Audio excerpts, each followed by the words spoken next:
ചിത്രത്തിന്റെ സംവിധായകൻ Padmashri Oscar award ജേതാവ് കൂടിയായ സുകുമാരണ്ണൻ നിങ്ങളോട് 2 വാക്ക് സംസാരിക്കും. പ്രിയമുള്ളവരെ, ഈ സമൂഹത്തിൽ ആരും നാടകക്കാരായി ജനിക്കുന്നില്ല. പട്ടിണി അതൊന്നു മാത്രമാണ് ഈ ഞങ്ങളെയെല്ലാം നാടകക്കാരാക്കി മാറ്റുന്നത്.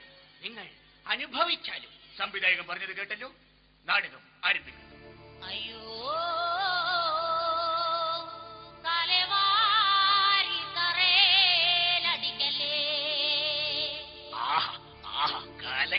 ഞങ്ങ കട്ടപ്പെട്ടെഴുതിയ നാടകമാ.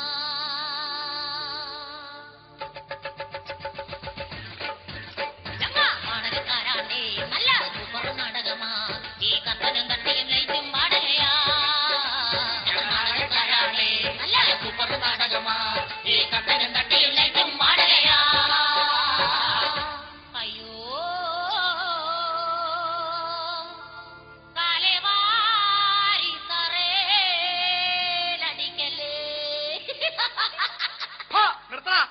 കുറെ നേരമായിട്ടാണ് എല്ലാം കൂടി കിടന്ന് കലകുല കലകുല കലകുലാന്ന്. എന്താണ് ഇത്ര നേരമായിട്ട് നാടൻ തുടങ്ങാതെ?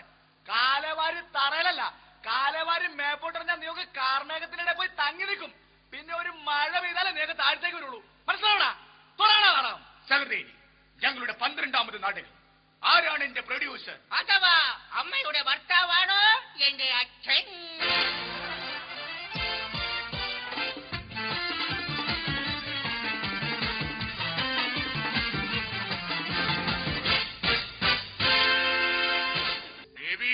ഭഗവതി, കുത്തുകൊള്ളണേ, കാത്തുകൊള്ളണേ. ഭവാനി, ഭവാനി. എന്താ മനസ്സിയ? നമ്മുടെ മകൾ എവിടെ പോയിടി? ഞാൻ ക്ഷേത്രത്തിൽ പോയച്ചാ. ക്ഷേത്രത്തിൽ പോയിട്ട് എന്താ ഇത്ര വൈകിയത്? തൊഴുതു പണങ്ങുമ്പോ ചെരുപ്പ് കണ്ടില്ല. പിന്നെ എന്ത് ചെയ്തു? പുതിയതൊന്നും കിട്ടാത്തത് കൊണ്ട് എന്റെ പഴയ ചെരുപ്പ് എന്നെ കിട്ടണ്ട. മോളെ, അമ്പലത്തിൽ പോയിട്ട് അർച്ചനയും വെടിവഴിപാടും നടത്തിയോ? ഉവ്വ്. പുത്തൻപുരയിൽ ഭാർഗവന്റെ പ്രിയ പത്നി ഭവാനി ഒരു വെടി, ഭവാനിയുടെ ഭർത്താവ് ഭാർഗവൻ മറ്റൊരു വെടി, പിന്നെ ഞാനും. അങ്ങനെ ഒരു കുടുംബത്തിന് 3 വെടിവഴിപാട്. എന്താടി കയ്യിൽ? അവിടത്തേക്ക് പ്രസാദം. എവിടെ തേക്കാൻ? ഇവിടെ അങ്ങ് തേക്കാൻ പറ്റില്ല. കൊണ്ടുപോയി അവിടുന്ന്. മോളെ, ഇന്നെങ്കിലും കുളിച്ചു വൃത്തിയായി തലയിൽ ചെമ്പരത്തിപ്പൂവും ചൂടി സുന്ദരിയായി നിൽക്കണം. എന്താണെന്നേ വിശേഷിച്ച്? ഇന്ന് നിന്നെ പെണ്ണ് കാണാൻ ഒരാൾ വരുന്നുണ്ട്. അപ്പോൾ രമേശ് ചേട്ടൻ? No, impossible. അവൻ അറിയുന്നതിന് മുമ്പ് നിന്റെ കല്യാണം ഞാൻ നടത്തും. ഇല്ല, പാർവതിയുടെ കല്യാണം നടക്കില്ല. അത് പറയാൻ നീയാരാ? പറഞ്ഞാണെങ്കിൽ ഞാനാരാ? അത് തന്നെ എനിക്ക് പറയേണ്ടത്. വല്ലവരെ വീട്ടിൽ വന്നിന്ന് കല്യാണം നടക്കില്ലെന്ന് പറയാൻ ഞാനാരാ? ഞാൻ പോട്ടെ. പാർവതി എന്റെ മുറപ്പെണ്ണാണ്. എടാ, അവന്റെ മകളാണ് ഞാൻ. എന്റെ മകളാണ്. അവളെ എനിക്ക് കെട്ടിച്ചു തന്നില്ലെങ്കിൽ നാളെ രാവിലെ തൂങ്ങിയാടുന്ന നിന്റെ ശരീരമായിരിക്കും നിങ്ങൾ കാണുന്നത്. ഇവിടെ ആരും തൂങ്ങി മരിക്കുന്നവരായി ജനിക്കുന്നില്ല. ഈ സമൂഹമാണ് അവരെ തൂങ്ങി മരിക്കാൻ പ്രേരിപ്പിക്കുന്നത്. കടക്ക് പുറത്ത്, എന്റെ പുറത്തല്ല, വീടിന് പുറത്ത്. എടാ രമേശ, ഞങ്ങൾക്കൊരു മകൾ മാത്രമല്ല ഒരു മകൻ കൂടി ഉണ്ടെന്നുള്ള കാര്യം നിനക്കറിയാമല്ലോ. അറിയാം, പപ്പൻ. രമേശേട്ടാ, വേഗം വെച്ചോ. പപ്പേട്ടന്റെ കയ്യിൽ കിട്ടിയ ഗണപതിക്ക് അടിച്ച തേങ്ങ പോലെയാകും രമേശേട്ടൻ. നിർത്ത്. 3 പേരോടും കൂടി ഒരു കാര്യം ഞാൻ പറഞ്ഞേക്കാം.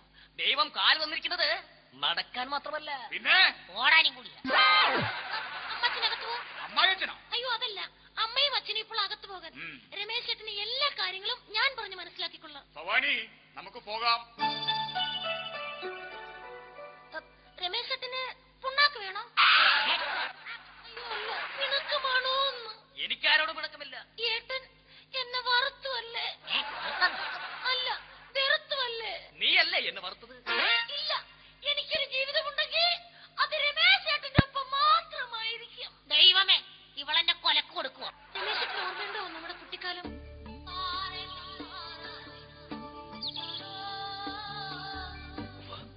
ഒരിക്കൽ പാട പാറവരമ്പത്ത് കൂടി നമ്മൾ കൈകോർത്ത് പിടിച്ച് നടക്കുമ്പോൾ രമേശൻ കാല് വഴുതി തറയിൽ വീണു. അന്നെന്റെ തല പോയി തലയിലടിച്ചതും അന്നെന്റെ തല പോയി തലയിലടിച്ച് തലച്ചോറ് വെളിയിൽ വന്ന കഥയല്ലേ? അതെ, വെളിയിൽ വന്ന തലച്ചോറ് കാക്ക കൊത്തിക്കൊണ്ടുപോയപ്പോൾ പകരം ഹോട്ടലിൽ നിന്നും 12 രൂപ 50 പൈസക്ക് പൊതിച്ചോറ് വാങ്ങി തലയിൽ വെച്ച് തന്ന ഈ പാർവതി കുട്ടിയെ തലവാക്കറിയാണ് പറഞ്ഞത്. എന്നോട് ക്ഷമിക്കൂ പാർവതി, എന്നോട് ക്ഷമിക്കൂ. ഇന്നലെ വീട്ടിൽ പട്ടിണിയായിരുന്നു. വിശപ്പ് സഹിക്കാനാവാതെ തലയിലിരുന്ന പൊതിച്ചോറെടുത്ത് ചാളക്കറിയും കൂട്ടി ഞാൻ തിന്നു പാർവതി, തിന്നു. രമേശേട്ടനൊരു കൊതിയനാണ്, കൊതിയൻ.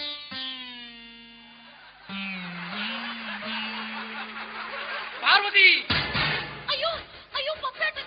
രമേശേട്ടാ, നമുക്ക് എവിടെയെങ്കിലും പോയി രക്ഷപ്പെടാം. നിൽക്ക.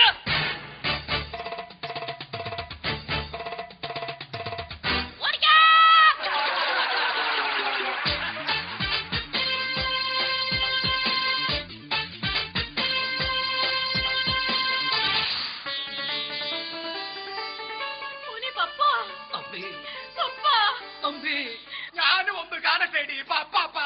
മോനെ, എന്റെ പൊന്നുമോനെ പപ്പ, നിന്നെ ഈ അമ്മയൊന്ന് കണ്ണു നിറയെ കാണട്ടെടാ. മോനെ പപ്പാ, ജയിൽ ജീവിതമൊക്കെ എങ്ങനെ ഉണ്ടായിരുന്നു? കൊള്ളാം, സൂപ്പർ. എന്റെ ഊപ്പാട് വന്നു. അവര് നിന്നെ ദേഹോപദ്രവം വല്ലതും? ചെന്ന വഴി ജയ് സൂപ്രണ്ട് കാലേ വാരി ഒരു ഒറ്റയടി. പിന്നെ റിമി ടോമിയുടെ ഗാനമേളയായിരുന്നു. എല്ലാം കഴിഞ്ഞ് ബോധം തെളിഞ്ഞപ്പോ ബോധം തെളിഞ്ഞപ്പോ ഇല്ലമ്മേ, ബോധം തെളിഞ്ഞില്ല. അവരതിന് സമ്മതിച്ചില്ല. ഇവിടെ ആരും കുറ്റവാളികളായി ജനിക്കൊന്നില്ല. ഈ സമൂഹമാണ് അവരെ കുറ്റവാളികളാക്കി മാറ്റുന്നത്. നിനക്ക് ഞാൻ പഠിപ്പിച്ചു തന്ന കളരിയെടുക്കാമായിരുന്നില്ലേ? ശ്വാസം എടുക്കാൻ പറ്റിയില്ല, പിന്നെ ആ കളരി. അതെ, എവിടെ എന്റെ പഞ്ഞിക്കുങ്ങൾ പാർവതി? അല്ല, കുഞ്ഞപ്പങ്ങൾ പാർവതി. ഞാൻ ഇപ്പൊ വിളിക്കാം മോനെ. ആ മോനെ പപ്പ, ആ രമേശൻ ഇവിടെ വന്നിരുന്നു. എന്തിന്? പാർവതിക്കുട്ടിയെ കല്യാണം ആലോചിക്കാൻ. കൊല്ലും ഞാനവനെ. ഈശ്വര, ചതിച്ചു. പാർവതിക്കുട്ടിയെ കാണുന്നില്ല, കൂടെ ആ രമേശിനെയും. ഇവിടെ ആരും ഒളിച്ചോടുന്നില്ല. ഈ സമൂഹമാണ് അവരെ ഒളിച്ചോടാൻ പ്രേരിപ്പിക്കുന്നത്. ഇന്ന് ഞാൻ അവനെ കുത്തി മലത്തിയിരിക്കും. നിൽക്ക്. അവന്റെ കൈകൊണ്ട് ചാകാനല്ല നിന്നെ ഞാൻ വളർത്തിയത്. പോടാകത്ത്. ഭവാനി, വിളിക്കടി പോലീസിനെ. വേണ്ട,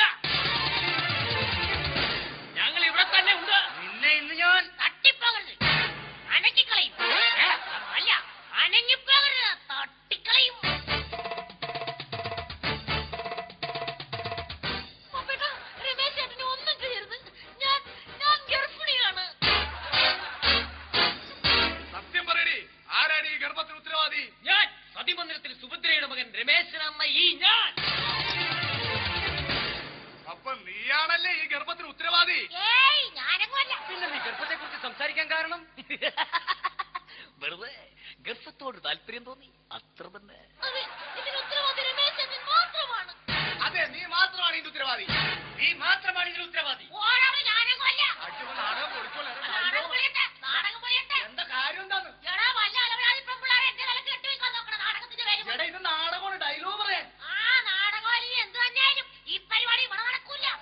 മനസ്സിക്കളെ മര്യാദക്ക് ഡയലോഗ് പറയടാ. ഒന്ന് പോരാപ്പാ, എനിക്ക് പറ്റൂല. എടാ, കമ്മറ്റിക്കാർ കാശ് തന്നിട്ടില്ല, നാടകം തീർക്കേണ്ട കാശ് തരില്ല, ഡയലോഗ് പറയാൻ. എന്നെ പറഞ്ഞ ഈ കൂതറപ്പടിനെ ഞാൻ കെട്ടണം. എന്നെ കൊണ്ട് പറ്റൂല. നിർത്തടാ. എന്താണത്? നാടകം. ഇതാണ് നാടകം. എന്റെ വല്യേട്ടാ, നാടകത്തിന്റെ പേര് പറഞ്ഞ് ഇവന്മാരെല്ലാം കൂടി ഈ പണി തന്നെ തലയെ കെട്ടി വെക്കാൻ നോക്കുന്നു. നീയൊക്കെ ഒരുപാട് നാടകത്തിന്റെ പേര് പറഞ്ഞ് തോന്നിയാസം കാണിക്കണം.